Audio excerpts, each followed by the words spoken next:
This section will discuss the two-sample t-test. So by now you might have figured out with how these tests are generally set up, but your null hypothesis is going to be mu1 minus mu2 equals 0, which comes from mu1 equals mu2. The alternative is going to be mu1 minus mu2 either is not equal to, greater than, less than 0, which again comes from mu2 is not equal to, is greater than, is less than mu2. So for the conditions, they are, you can probably guess that they are the same as a one-sample t-test. The only difference, once again, is that you must check it for both samples. So that's pretty standard for these. So let's go ahead and do an example. And for this example, I'm actually going to be doing it on my calculator. It's a lot faster and easier to do it that way. I can tell you how to do it on your calculator. I highly recommend actually that you follow along and you do it on your calculator too. So we have these two girls who want to see if helium-filled balloons deflate faster than air-filled balloons. And so they divide them into two piles of 30. Okay, so we want to know, is there convincing evidence that helium-filled balloons deflate faster than air-filled balloons? And when you're defining your parameter, it's really important that you look and see how they're measuring it. So most people would think they were measuring it by time, but they're actually measuring it by decrease in circumference. So just be really careful when you're defining your parameters. So I always like to start by organizing my data. It's usually a good idea to see which values of the X bar are bigger or smaller. You can see that the air-filled balloons are a lot smaller. So that is a very important thing to notice when you're doing it. So I am going to define my parameters as mu1, mu2.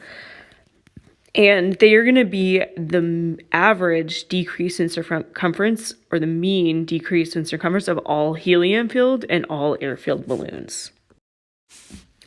Another little helpful hint is that oftentimes you can look at the sample means from each of these, like helium and air-filled, and you can look at how they're related to each other and use that to kind of help you write your hypothesis.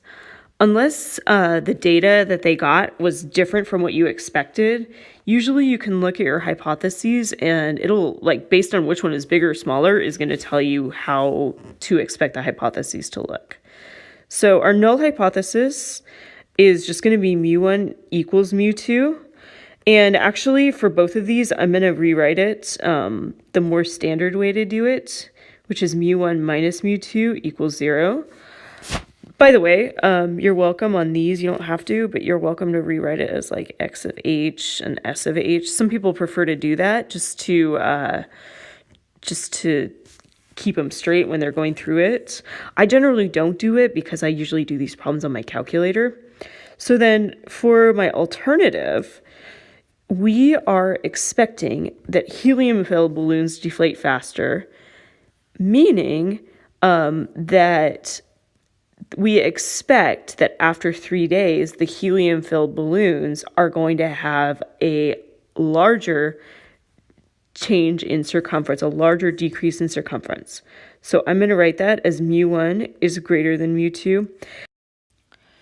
And the more standard way of writing it would be as mu1 minus mu2 is greater than 0. Actually, though, even though that's more standard, you're probably going to find that doing it this first way is better, because in all likelihood, you're going to be doing this on your calculator. It will be much easier and you will be less prone to making mistakes. So as long as you're showing all your steps, that's actually fine to do it that way. So we're going to do that in just a sec. So I've written out all the data. You don't need to rewrite it, but the first thing we're going to do is check our conditions. So we're going to start with our random sample condition.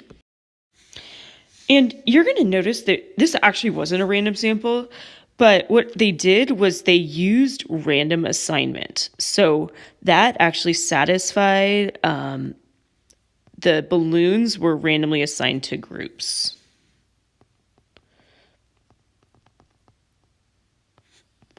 So that satisfies the random sample condition. Next condition is that 30 is less than 10% of all possible balloons of each type.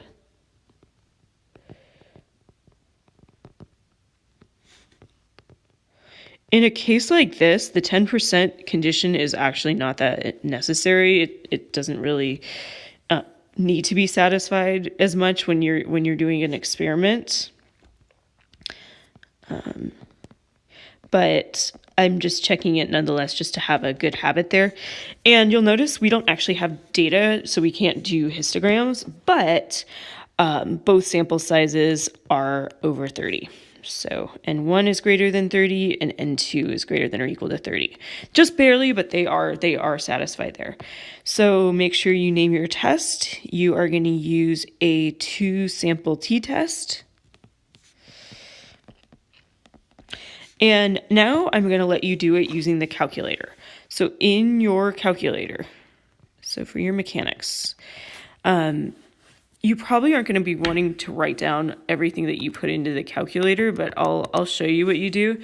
As with the previous ones, you go to stats, you go to test, just stat, and then it is going to be number 4, the 2-sample t-test.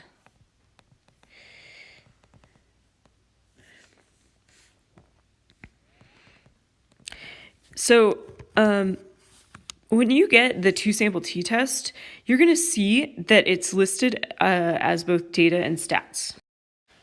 And actually, here's a picture of it. So the data is used in an example like the previous one, where they actually gave you a list of data you put into L1 and L2. For this case, you're going to go to stats. The other thing is your mu1 is going to be greater than mu2, which you can see from your alternative. For pooled, you are always going to put no. If you need to pool, it will do it for you. So don't just leave it as no. That's an important thing to do. So then you can run your test, and actually your calculator will do the bulk of the work for you. I do recommend that you do draw the distribution as much as you can. And what the distribution is going to look like is going to have a mean at 0. And so basically when you're finding this, you're looking at the probability of getting a difference in means as extreme as this one or more extreme, which would be 26.5 minus 2.1, which you can write as, or you can just write it as 24.4. You can do that if you want.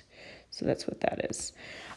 So I do recommend that you draw that. You can even write t-distribution at the top. I would definitely say showing more work is much better unless you show something that's wrong. So just don't show anything that's wrong. The other thing is when you run this on your calculator, so go ahead and run it on your own, please.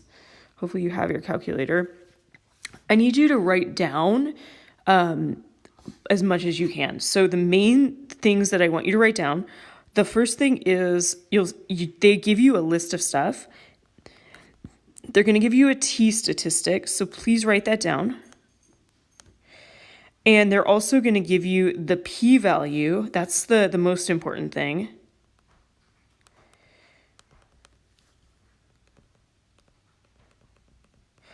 The last thing they give you is the degrees of freedom. Please also write that down. If you forget that, they will take off points. And I will take off points too. So make sure that you do not forget to do those things. So just write down everything on the screen that you haven't already written down. So we are almost done. We notice we have a really crazy low p-value. So let's go ahead and write our conclusion. So I went ahead and wrote my conclusion, and I actually said because of the extremely low p-value, I'm going to reject the null hypothesis. There's very strong evidence that helium balloons deflate faster, and then you can say than air-filled balloons. So that is our t-test. Do me a favor. I would like you to try to do part B on your own. We will go over it in class tomorrow, but please try part B. And the other thing I want you to try to do is there is another example down below. It's a tricky one, but I think it's worth trying. I want you to try that one on your own. We also will go over that at some point. So please try those two things out.